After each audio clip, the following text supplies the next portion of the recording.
thème d'aujourd'hui que nous allons approcher ensemble, c'est « Tu veux que ça change? Eh bien, commence par écouter. » Amen. Je suis avec le pasteur James et nous allons voir ensemble aujourd'hui un thème qui est important.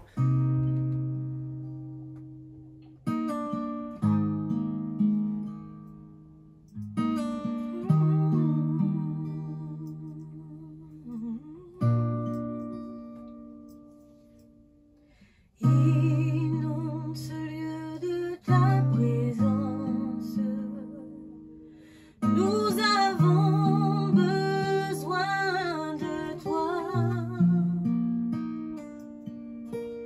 Inonde ce lieu de ta présence, nous avons besoin de toi. Viens, esprit de révélation, souffle sur nous, souffle sur nous. Viens, esprit de révélation, souffle sur nous, souffle sur nous. Nous avons besoin de toi en cet instant. Seigneur, sois le centre de nos vies. Et quand s'élève un chant, une mélodie, témoignant de ta grâce infinie. Inonde ce lieu de ta présence,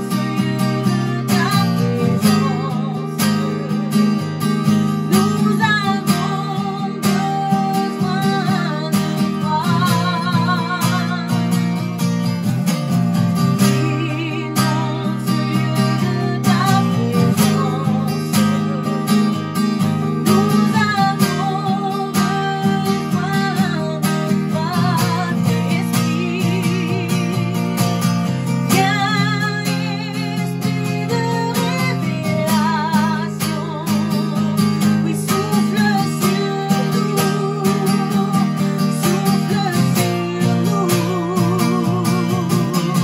Viens, esprit de révélation, souffle sur nous, souffle sur nous. Nous avons besoin de toi en cet instant. Seigneur, sois le centre de nos vies. Et quand s'élève un chant, une mélodie, témoignant de ta grâce infinie. Inonde ce lieu de ta présence, nous avons besoin de toi. Inonde ce lieu de ta présence, nous avons besoin de toi.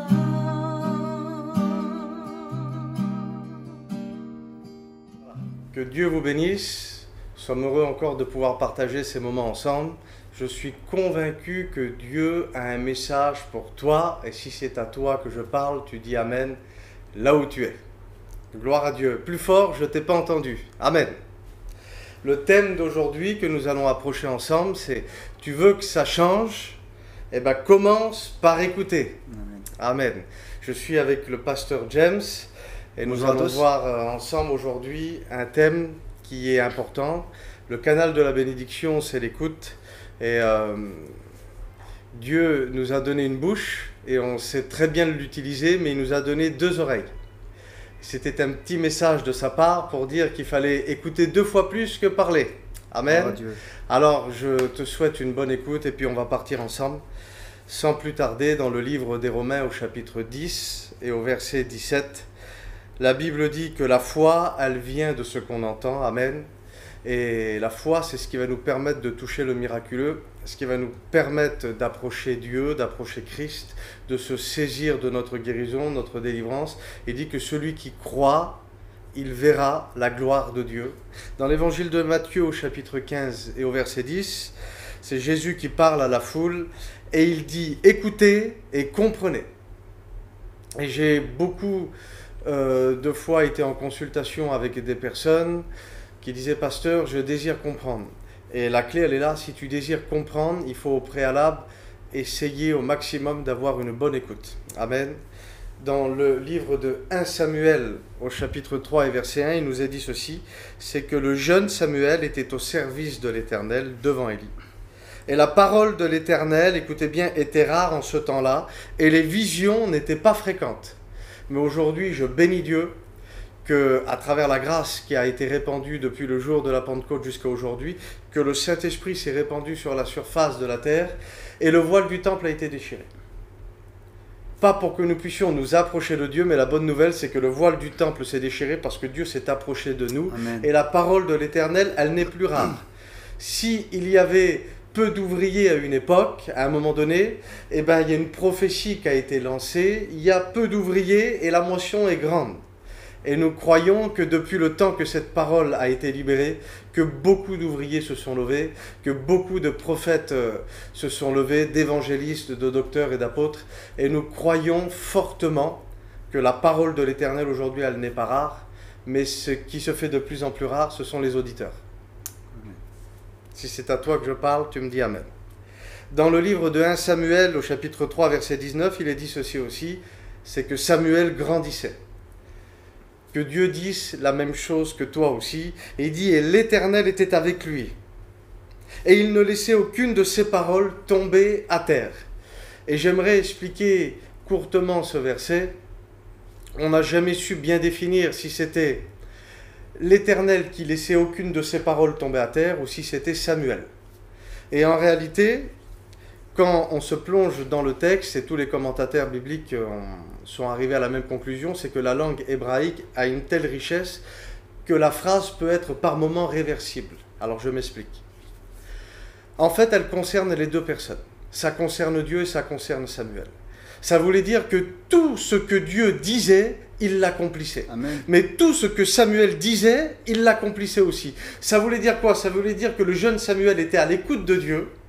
Et quand Dieu lui demandait quelque chose, Samuel il disait « je vais le faire ». Et parce que Samuel faisait ce qu'il avait entendu, et ben en retour, quand Samuel demandait quelque chose à Dieu, Dieu faisait aussi en sorte que les bénédictions que Samuel réclamait deviennent un partage authentique et véritable dans la vie de Samuel.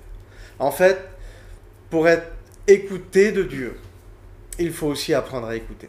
Amen. Amen. Que Dieu soit béni. Dans l'évangile de Jean, au chapitre 10, à partir du verset 25, la Bible dit que Jésus va prendre la parole et il va leur dire ceci.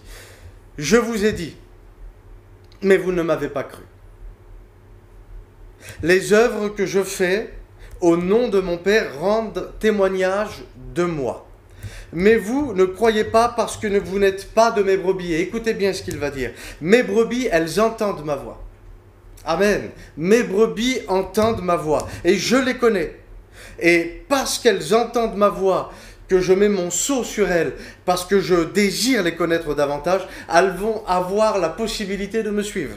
Amen. Plus tard, il va dire, je leur donne la vie, mais de manière éternelle. Ça veut dire que ça ne va pas être des moments où tu vivras la vie de Dieu, mais le jour où tu acceptes Dieu jusqu'à dans l'éternité, tu auras la possibilité de toucher à cette vie et de la communiquer aussi à celui, Amen, qui est à côté de toi. Elles ne périront jamais. Et personne ne pourra jamais les ravir de ma main. Et ça, c'est une bonne nouvelle. Mon Père qui me les a donnés est plus grand que tous. Et personne ne pourra jamais les ravir de la main de mon Père. Et il dit ceci, moi et le Père, Amen, nous faisons un. Et moi, j'ai une petite déduction de ça, c'est qu'à partir du moment où je suis dans la peau de la brebis, que j'entends sa voix, Dieu va me connaître, va me donner la possibilité de le suivre, va me donner le partage de sa vie divine en moi, amen. L'éternité sera mon partage, amen. Et personne, et ça c'est la clé, ça veut dire que si je me positionne dans la brebis qui est à l'écoute de Dieu, personne ne pourra jamais, amen, me ravir de sa main. Et j'ai une question pour toi, Dieu. Qu'est-ce qu'il faudrait faire pour devenir une personne qui écoute ou qui reconnaît la voix du berger? Amen. C'est une question qui est intéressante et on a besoin justement aujourd'hui de comprendre ces lois spirituelles et tous ces versets donc, que tu as cités, Chris, sont vraiment des versets importants et des versets qui peuvent nous conduire justement à comprendre et à entendre la voix de Dieu. Mais il faut comprendre une chose, c'est que déjà quand on parle du Saint-Esprit, quand on parle d'entendre la voix du Saint-Esprit, ça va être vraiment dans le sens déjà que on parle à une personne qui va être née de nouveau, une personne qui a reçu Jésus, qui l'a accepté et qui marche, comme la Bible nous dit, en nouveauté de vie. Ce qui est important aussi à comprendre, et je sais qu'il y a des personnes peut-être qui peuvent avoir une compréhension peut-être par rapport au temps que tu vis avec Dieu, c'est que la Bible nous dit que nous sommes le temple de Dieu et que le Saint-Esprit habite en nous. Ça veut dire que déjà la recherche, elle n'est pas loin, elle est même très très près, parce que le Saint-Esprit habite en toi. Ça veut dire que cette voix est en toi. Cette voix habite en toi. Maintenant, la question qu'il faudrait poser, c'est pourquoi tu n'entends pas cette voix? Ou pourquoi on ne discerne pas réellement peut-être de cette voix? Je pense qu'il va falloir peut-être réaliser qu'il faut faire silence. Alors, qu'est-ce que je veux dire par faire silence? Il faut comprendre quel est le rôle du Saint-Esprit. Le rôle du Saint-Esprit, c'est de conduire. Il nous conduit. La Bible nous dit qu'il nous conduit dans toute la vérité. Et il va nous conduire, il va nous diriger. Le Saint-Esprit nous conduit à connaître aussi le cœur du Père, à connaître la volonté du Père, ce que Dieu veut qu'on fasse, ce que Dieu veut que ses enfants fassent. Et en réalité, si je suis trop conduit par moi-même, si je suis trop conduit par mes pensées, mes sentiments, mon caractère, on va dire, pour résumer, par mon être humain, par l'ancienne nature, je ne vais pas arriver à bien discerner réellement la voix du Saint-Esprit. La Bible nous parle, et c'est vraiment un des principes de la Bible, il y a ce combat entre la chair et l'esprit. Et tant que, et je pense que c'est pas la clé, parce qu'il y a plusieurs clés, mais je pense que c'est l'une des clés, que vraiment, il y a un appel vraiment à mourir à nous-mêmes. Il y a un appel vraiment à mourir à notre caractère. Il y a un appel vraiment à mourir à nos décisions, à nos pensées. Et tant qu'on voudra essayer de marcher avec notre propre capacité à nous, ça va être compliqué. En fait, il y a un moment donné, on est arrivé où peut-être que ça fait 1 mois, 2 mois, 6 mois, 1 an, 2 ans, je ne sais pas, peut-être 10 ans de vie chrétienne, et on rentre un petit peu dans une routine, ça marche bien. Et même que tout marche bien, est-ce qu'on est sûr qu'on est dirigé vraiment par le Saint-Esprit? Est-ce que tu es sûr, là où tu es en ce moment, est-ce que tu es sûr de ce que tu as entrepris, que c'est vraiment le Saint-Esprit qui veut ça pour toi?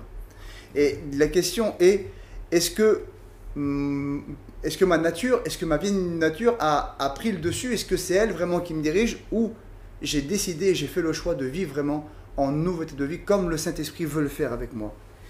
Et en fait, il y a une histoire qui est simple dans la parole de Dieu, c'est l'histoire de Samuel.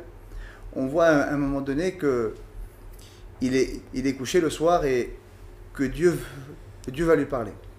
Il y a une morale à cette histoire. Ça veut dire que je pense que à cette période-là, Samuel ne discernait pas réellement la voix de Dieu. Il ne discernait pas réellement cette voix qui résonnait en lui. Alors qu'est-ce qui s'est passé? Dieu lui a parlé. Il a compris que c'était Dieu qui lui parlait dans ces soirées-là.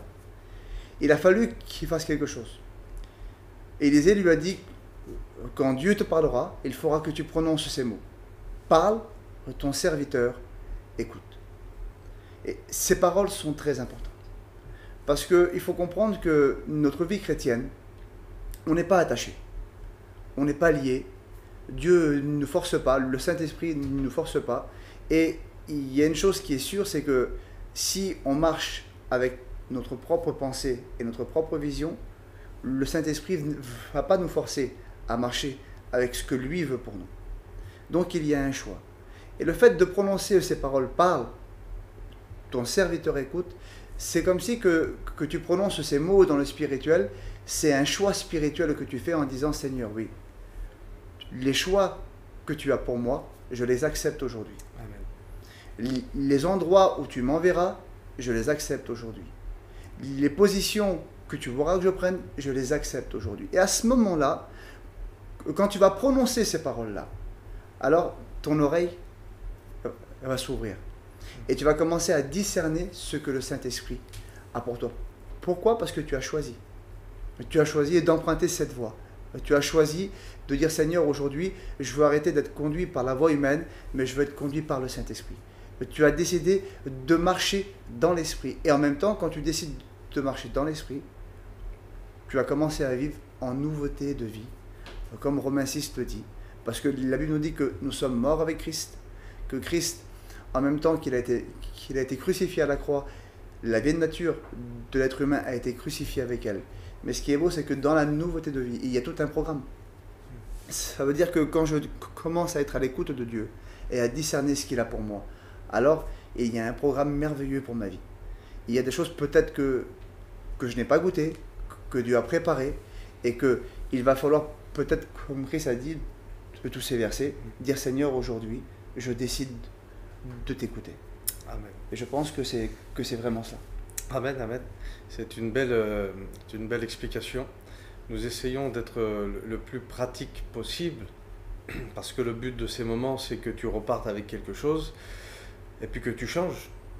Parce qu'il faut que ça change, et ce qui est déterminant, c'est la manière qu'on va écouter. Et permettre à Dieu de nous parler, c'est se mettre à la disposition aussi de ce que Dieu a à nous dire, et c'est important. Nous allons entendre une expérience d'un jeune garçon qui s'appelle Maxime, et qui a été aussi déterminant pour sa vie, parce que la Bible dit il y a beaucoup et plus de joie à donner qu'à recevoir, et il avait décidé de se mettre à part, et quand il a décidé de se mettre à part, il a entendu Dieu, et il a pu devenir le moyen de bénédiction pour quelqu'un. Alors nous allons l'écouter. Amen. J'ai fait une expérience par rapport à l'écoute de Dieu. Je me suis levé un matin, à une époque où je travaillais beaucoup et je passais pas beaucoup de temps avec Dieu à cette époque-là. Et j'avais décidé que je voulais faire une nouvelle expérience, parce que ça faisait un petit moment que je n'avais pas fait quelque chose pour Dieu et je voulais que Dieu se serve de moi. Alors je me suis levé et j'ai été jeûner ce matin-là. Et j'étais vraiment très fatigué, c'était très difficile. Et j'ai été jeûner quelques heures et sans m'en rendre compte, au bout d'une heure ou deux, en lisant ma Bible, je me suis endormi. Tellement que c'était difficile à cette époque-là, j'étais fatigué.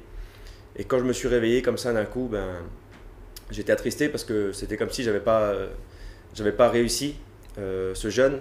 Et j'ai arrêté et je suis parti, je suis rentré chez moi, un petit peu déçu. Et jusqu'au soir, ça m'a trotté dans la tête qu'en gros, j'avais fait ça pour rien. Mais avec Dieu, c'est jamais pour rien.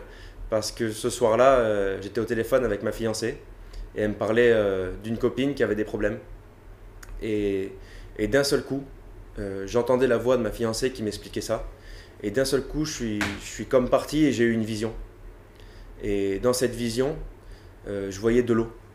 Je voyais de l'eau qui coulait, comme deux eaux qui venaient de droite et de gauche et qui se rejoignaient. Et d'un seul coup, je suis revenu à moi et ma fiancée me parlait toujours. Et je lui ai dit, attends, il vient de se passer quelque chose de bizarre. Et je lui ai expliqué. Et d'un seul coup, comme si le Seigneur m'a parlé, m'a dit, ce que tu viens de voir, c'est pour sa copine, celle qui avait des problèmes. Et d'un seul coup, le Seigneur m'a donné un passage biblique, un verset pour elle. Et j'ai douté un petit peu, parce que je me suis dit peut-être que ça vient de moi, et puis je connais sa situation, alors c'est facile on va dire, de trouver un verset pour elle, puisque je connaissais tous les détails. Et puis, je me suis couché, le lendemain matin, je me suis dit, il faut vraiment que je sache si ça vient de toi, Seigneur. Et avec le doute, j'ai quand même demandé une confirmation à Dieu. Et j'ai demandé, Seigneur, s'il faut que je lui dise, je vais ouvrir ma Bible tout de suite et je veux que tu me dises, va lui dire. Et quand j'ai ouvert la Bible, je suis tombé directement sur un verset qui disait « Va et dis à Israël ». Alors, j'ai appelé cette personne et je lui ai expliqué la vision. Et cette vision de ces deux eaux qui se rejoignaient, en réalité, c'était un passage de l'Apocalypse qui est très connu, qui dit tu n'es ni froid ni bouillant. Et donc je lui ai lu tout ce passage, et cette personne a été brisée au téléphone, et ça lui a vraiment donné quelque chose dans sa vie chrétienne. Et malgré le doute, il faut toujours écouter le Seigneur. Et quand on demande à Dieu de faire une expérience, bien souvent il nous exauce.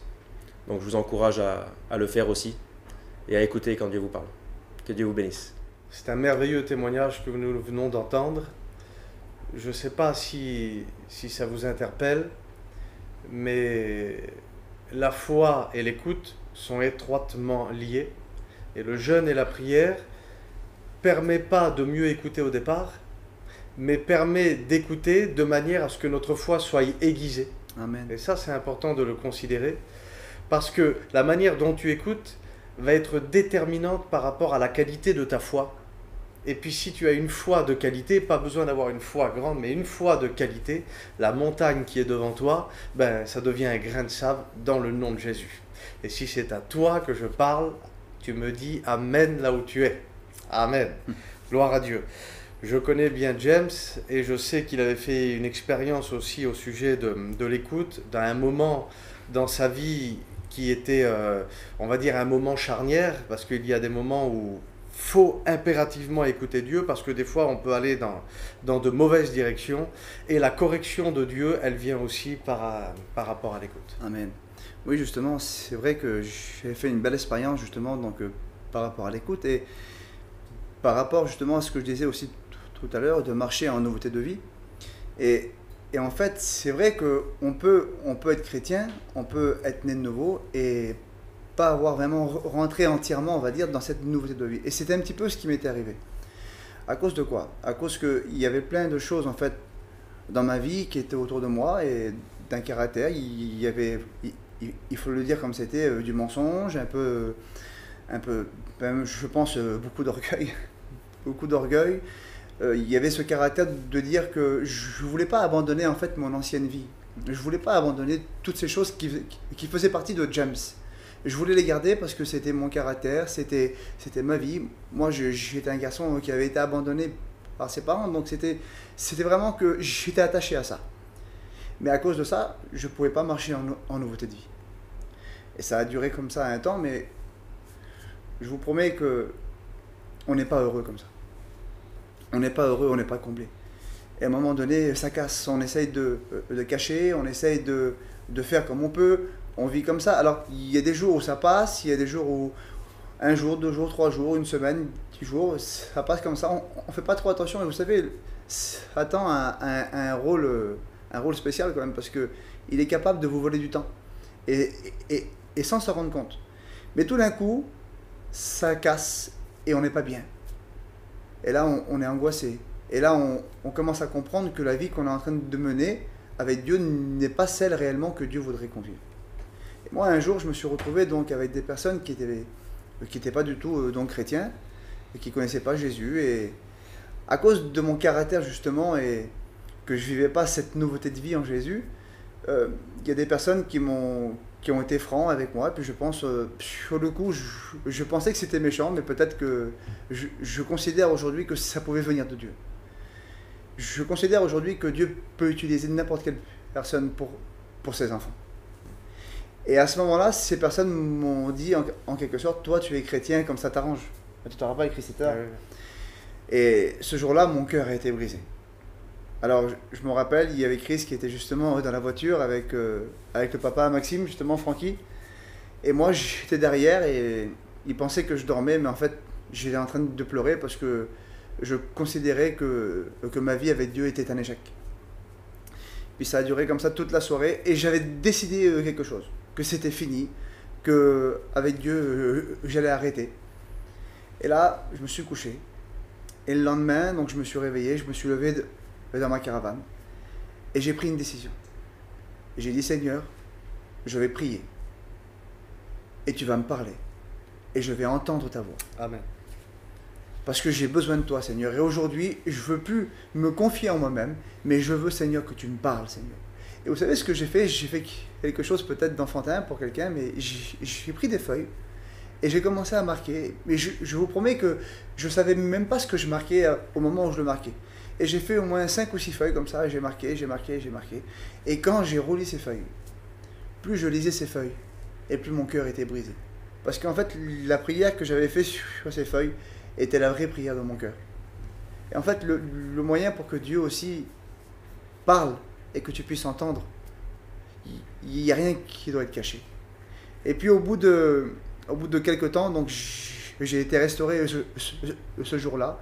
Et il y a un verset que j'ai lu dans la Bible, qui est Isaïe 10, 17. Et je te conseille de lire ce verset et de le méditer parce que c'est un verset pour moi qui a été une clé. Il dit que quand la lumière d'Israël vient, ça devient un feu qui consume les ronces et les épines en un seul jour. Et la lumière d'Israël, c'est sa parole. C'est ce que Dieu va te dire. C'est ce que Dieu veut te dire. Et à ce moment-là, les paroles que Dieu avait données, les paroles que Dieu m'avait communiquées étaient un feu, qui avait consumé justement tout ce caractère, toutes ces choses qui étaient en moi et qui m'empêchaient de vivre cette nouveauté de vie. Ma vie a changé. C'est vrai que ça ne m'a pas amené dans une perfection humaine, parce que avec Jésus, on est saint, il nous a sanctifiés une fois pour toutes, son sang nous a lavé. Et il y a encore de la marche, il y aura des problèmes, il y aura des difficultés, mais ma vie a été transformée à ce moment-là. Ma vie a été changée et j'ai pu commencer à marcher vraiment en nouveauté de vie. Donc je te conseille de prendre cette expérience, cette parole, et de commencer à entendre ce que Dieu a à te dire, et que Dieu te bénisse. Gloire à Dieu. Merci Seigneur pour ce témoignage. Vous savez que c'est important. Moi, je donne cette expérience-là par rapport à mon vécu, de comprendre à quoi Dieu nous appelle. Ça passe par l'écoute aussi. Où tu sens cette voix, parce que tu es le temple du Saint-Esprit, comme il a été dit tout à l'heure, qui vient d'à l'intérieur de toi et elle te parle, ou c'est à travers la méditation de la Bible, ou alors, comme Maxime l'a expliqué, à travers le jeûne, la prière, la parole de l'Éternel dans le temps où nous vivons, elle n'est plus rare. Il faut aller la chercher, il faut aller la saisir. Et moi, j'ai compris une chose dernièrement, c'est que si tu es conscient de ton appel, si tu es conscient de ta destinée, Amen. Tu auras obligatoirement un objectif à atteindre. Et parce que tu es appelé à ça ou appelé à ça, les choses qui sont en train d'arriver, eh ben, tu vas pouvoir ou les accepter ou les refuser. Le texte dit, c'est dans Jérémie chapitre 33 et verset 3, « Invoque-moi et je te répondrai ». Ça, c'est une bonne nouvelle. Et quand Dieu dit quelque chose, ça s'accomplit. S'il a dit que quand tu l'invoqueras, il va te répondre, c'est qu'il va te répondre. Donc, il faut exercer son oreille à pouvoir entendre Dieu. Si tu es une brebis du Seigneur, tu reconnaîtras sa voix.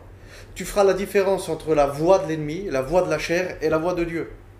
C'est important. Et il dit, tu vas m'invoquer, je vais te répondre. Et il dit, je vais t'annoncer et je vais te déclarer de grandes choses, mais qui ne sont pas nécessairement des choses prophétiques sur des nations ou sur des églises, mais te concernant personnellement. Des choses que tu ne connaissais pas qui étaient cachées. Et j'aimerais te dire que la Bible dit aussi ceci, ça me vient à l'esprit, c'est que les ténèbres ont dissimulé beaucoup de richesses à ton sujet. Mais la Bible dit que l'Éternel va faire en sorte d'aller prendre ces trésors que les ténèbres avaient dissimulés et les mettre devant toi, pour que tu reconnaisses qu'il est l'Éternel et qu'il va t'appeler par ton nom, parce que oui, tu es connu de Dieu. Et j'aimerais te dire que si tu sais à quoi Dieu t'appelle, tu refuseras les choses. Moi, quand je vois Jésus à Gethsémane, il refuse de mourir à Gethsémane, parce qu'il sait qu'il doit mourir à la croix. Moi, j'ai fait une expérience extraordinaire dans un hôpital où j'étais condamné pratiquement par la médecine et j'avais jamais prêché. Alors que Dieu m'avait dit, tu prêcheras. Donc, je refuse de mourir dans l'hôpital parce que je dois prêcher. Amen. Alors, je ne sais pas à quoi Dieu t'appelle, mais si tu l'invoques, il va te répondre, il va te montrer à quoi il t'appelle et tu vas être en mesure, à travers ce que tu vas recevoir, d'accepter le plan de Dieu ou de refuser le plan de l'ennemi. J'espère que ces moments ont été des moments importants pour toi, des moments où tu as pu saisir quelques clés et des moments où les choses, elles vont changer. Je prie Jésus pour que tu puisses exercer ton oreille à entendre sa voix. Amen. Que Dieu vous bénisse.